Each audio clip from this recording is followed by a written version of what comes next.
Vegetarians ಇರೋರು ನಾನು ಊಟ ಮಾಡಬೇಕಾದ್ರೆ ಅನ್ನ ಚಪಾತಿ ಪಲ್ಯಗಳೆಲ್ಲ ತೊಗೋಬೇಕು ಅಂತ ಹೇಳಿದ್ನಲ್ಲ, ಆ ಟೈಮಲ್ಲಿ ಎಲ್ಲ ಥರದ ತರಕಾರಿನೂ ಯಾವುದೋ ಅತಿಯಾದ ಪ್ರಮಾಣದಲ್ಲಿ ತೊಗೋಬಾರ್ದು. ಎಲ್ಲ ರೀತಿ ತರಕಾರಿನೂ ನಾವು ತೊಗೋಬೋದು.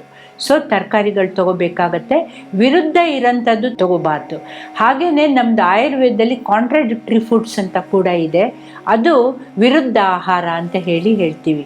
ಹಾಗಾಗಿ ಈ ಮೀನು ತಿಂದಾಗ ನಾವು ಹಾಲು ಕುಡಿಯೋದಾಗಲಿ ಅಥವಾ ಹಾಲು ಕುಡಿದಾಗ ನಾವು ಏನಾದ್ರು ಹುಳಿ ಆಹಾರ ಆಗಲಿ ಇದನ್ನು ತೊಗೋಬಾರ್ದು ಅಂತ ಹೇಳುತ್ತೆ. ಸೊ ತರಕಾರಿ ವೆಜಿಟೇರಿಯನ್ಸ್ ಇರೋರು ತರಕಾರಿ ಸೇವನೆ ಎಲ್ಲನೂ ನಾವು ಚಪಾತಿ ಮತ್ತು ರೈಸು ಬೇಳೆ ಇದ್ರ ಜೊತೆಲಿ ನಾವು ಸೇವನೆ ಮಾಡ್ಬೋದು. ಮಾಂಸಾಹಾರಿಗಳು ಹಾಗೆಯೇ ಸೊ ಚಪಾತಿ ಮತ್ತು ಅನ್ನದ ಜೊತೆಲಿ ಅವರು ಮಾಂಸಾಹಾರನ ಸೇವನೆ ಮಾಡ್ಬೋದು. ಆಹಾರದಲ್ಲಿ ಗುರು ಆಹಾರ ಮತ್ತು ಲಘು ಆಹಾರ ಅಂತ ಇರುತ್ತೆ. ಉದಾಹರಣೆಗೆ ಇವಾಗ ಈ ಮೂಂಗ್ ದಾಳ್ ಅಥವಾ ಹೆಸರುಬೇಳೆ ಏನಿದೆ, ಇದು ತುಂಬ ಹಗುರವಾಗಿರೋಂಥ ಆಹಾರ ಅಂತ ಹೇಳ್ತೀವಿ. ಸೊ ಈ ಹಗುರವಾಗಿರೋಂಥ ಆಹಾರ ನಾವು ಜಾಸ್ತಿ ಪ್ರಮಾಣದಲ್ಲಿ ತೊಗೊಂಡ್ಬಿಟ್ರೆ ಅದು ಗುರು ಆಗುತ್ತೆ. ಸೊ ಹಾಗೆಯೇ ಇವಾಗ ಮಾಂಸಾಹಾರಿ ಆಗಲಿ ಅಥವಾ ಮಾಂಸಾಹಾರ ಆಗಲಿ ಅಥವಾ ಉದ್ದಿನಬೇಳೆ ಆಗಲಿ ಇದು ಗುರು ಇರುತ್ತೆ.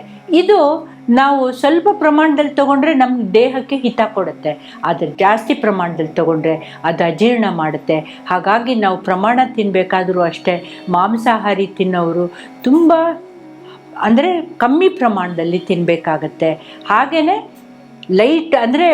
ಲೈಟ್ ಫುಡ್ ಇರೋರು ಕೂಡ, ಅಂದರೆ ಇವಾಗ ಹೆಸರುಬೇಳೆ ಕೆಲವ್ರಿಗೆ ನಾನು ಲೈಟ್ ಅಂತ ಹೇಳಿರ್ತೀನಿ, ಅದು ಯಾವಾಗ ಜಾಸ್ತಿ ಪ್ರಮಾಣದಲ್ಲಿ ತೊಗೋತೀವೋ ಅದು ಹೊಟ್ಟೆಗೆ ಭಾರ ಆಗುತ್ತೆ. ಹಾಗಾಗಿ ಜಾಸ್ತಿ ಪ್ರಮಾಣದಲ್ಲಿ ಅದನ್ನು ನಾವು ತಗೋಬಾರ್ದು. ರಾತ್ರಿ ಹೊತ್ತು ಊಟ ಯಾವ ಹೊತ್ತಲ್ಲಿ ಮಾಡಬೇಕು? ಇವಾಗ ಬೆಳಗ್ಗೆ ಹೇಳಿದೆ ನಾನು 10ರಿಂದ 12 ಗಂಟೆ ಅಂತೇಳಿ. ಸಾಯಂಕಾಲ ಸೂರ್ಯಾಸ್ತ ಆದಮೇಲೆ ಮೊದಲನೇ ಪ್ರಹರ ಅಂದರೆ ಸುಮಾರು ಒಂದು 7 ಗಂಟೆಯಿಂದ 8-9 ಗಂಟೆ ಒಳಗೆ ನಾವು ಊಟ ಮಾಡಿಬಿಡ್ಬೇಕು. 2ನೇ ಪ್ರಹರದ ಒಳಗೆ ಊಟ ಮಾಡಿ ಮುಗಿಸಿರ್ಬೇಕು. ತುಂಬ ಹೊತ್ತು ಆದಮೇಲೆ 10 ಗಂಟೆ 12 ಗಂಟೆ ಈ ಹೊತ್ತಲ್ಲೆಲ್ಲ ಊಟ ಮಾಡಬಾರ್ದು. ಯಾಕಂದರೆ ನಮ್ಮ ದಿನನಿತ್ಯದಲ್ಲಿ ಬೆಳಗ್ಗೆ ಮತ್ತು ಮಧ್ಯಾಹ್ನ ಮತ್ತು ರಾತ್ರಿ ಹೊತ್ತಿದ್ದಲ್ಲಿ 10ರಿಂದ 12 ಗಂಟೆ ಏನಿದೆ ಇದು ಪಿತ್ತ ಟೈಮ್ ಅಂತ ಹೇಳ್ತೀವಿ. ಪಿತ್ತ ಅಂತ ಹೇಳಿದ್ರೆ ನಮ್ಮದು ಅಗ್ನಿನೂ ಆ ಟೈಮಲ್ಲಿ ತುಂಬ ಹೆಚ್ಚಾಗಿರುತ್ತೆ, ಅಗ್ನಿಬಲ ತುಂಬ ಚೆನ್ನಾಗಿರುತ್ತೆ. ಹಾಗಾಗಿ ಹಗ್ಲದಲ್ಲಿ 10ರಿಂದ 12 ಗಂಟೆಗೆ ನಾವು ಊಟ ಮಾಡೋದ್ರಿಂದ ಏನಾಗುತ್ತೆ, ಅದು ನಾವು ಯಾವ ರೀತಿ ಊಟ ಮಾಡಿದ್ರೂ ಕೂಡ ಸಲೀಸಾಗಿ ಜೀರ್ಣ ಆಗುತ್ತೆ.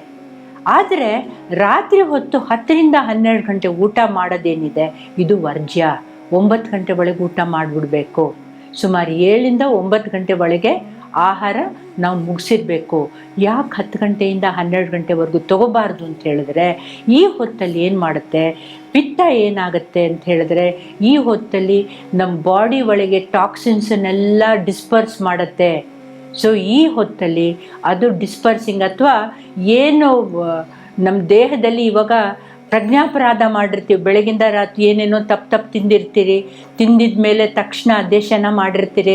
ಈ ಹೊತ್ತಲ್ಲಿ ಏನಾಗುತ್ತೆ, ಈ ಏನೇನು ನಮ್ಮ ಕಾಯಿಲೆಗಳು ಉಂಟಾಗುತ್ತೋ ಅಥವಾ ತಪ್ಪು ಆಹಾರ ತಿನ್ನೋದಲ್ಲಿ ಏನೇನು ಪರಿಣಾಮ ಉಂಟಾಗಿರುತ್ತೋ ಅದನ್ನೆಲ್ಲ ಸರಿಪಡಿಸೋಕ್ಕೆ ಪ್ರಯತ್ನ ಮಾಡ್ತಾ ಇರುತ್ತೆ. ಹಾಗಾಗಿ ರಾತ್ರಿ 10ರಿಂದ 12 ಗಂಟೆವರೆಗೂ ನಾವು ಊಟ ಮಾಡಬಾರ್ದು. ತುಂಬ 12 ಗಂಟೆ ಮೇಲಂತೂ ಊಟನೇ ಮಾಡಬಾರ್ದು. ಹಾಗಾಗಿ ಊಟ ಯಾವಾಗ ಮಾಡೋದು ಅಂತ ನಾವು 2 ಹೊತ್ತು ಊಟ ಮಾಡಬೇಕು, ಹಗಲೊತ್ತಲ್ಲಿ ಮತ್ತು ರಾತ್ರಿ ಹೊತ್ತಲ್ಲಿ ಯಾವ ಹೊತ್ತಲ್ಲಿ ಊಟ ಮಾಡಬೇಕು ಅಂತ ಹೇಳಿದೆ. ಊಟ ಆದ ನಂತರ ನಾವು ಬಾಯಿನ ಮುಕ್ಕಳಿಸ್ಬೇಕು. ಮತ್ತು ಈ ಹಪ್ಪಳ ತಿನ್ನೋದು ಕೂಡ ಆಯುರ್ವೇದದಲ್ಲಿ ಚೆನ್ನಾಗಿ ಹೇಳಿದ್ದಾರೆ. ಹಪ್ಪಳ ತಿನ್ನೋದಲ್ಲಿ ಹಲ್ಲು ಮಧ್ಯೆ ಸಿಕ್ಕೊಂಡಿರೋಂಥದ್ದು ಆಹಾರ ಏನಿದೆ ಇದು ಸಲೀಸಾಗಿ ಬರುತ್ತೆ. ಹಾಗಾಗಿ ಹಪ್ಪಳನೆಲ್ಲ ನಾವು ಆಹಾರದ ಕೊನೆಯಲ್ಲಿ ತಿನ್ಬೋದು ಅಂತ ಹೇಳ್ತಾರೆ. ಸೊ ಹಪ್ಪಳ ತಿನ್ನೋದಲ್ಲಿ ಹಲ್ಲಿನ ಮಧ್ಯದಲ್ಲಿ ಕೊಳೆ ಸೇರಿಕೊಂಡಿರತ್ತು ಅಥವಾ ಆಹಾರದ ಏನಾದ್ರು ಅಂಶಗಳು ಏನಾದ್ರು ಸೇರಿಕೊಂಡಿದ್ರೆ ಅದು ಆಚೆ ಸಲೀಸಾಗಿ ಬರೋಕ್ಕೆ ಅದು ಉಪಯೋಗ ಆಗುತ್ತೆ ಅಂತ ಹೇಳ್ತಾರೆ. ಸೊ ಊಟ ಆದಮೇಲೆ ನಾವು ಬಾಯಿ ಮುಕ್ಕಳಿಸ್ಬೇಕು, ನೀರಲ್ಲಿ ಮುಕ್ಕಳಿಸ್ಬೇಕು ಬಾಯಲ್ಲಿ.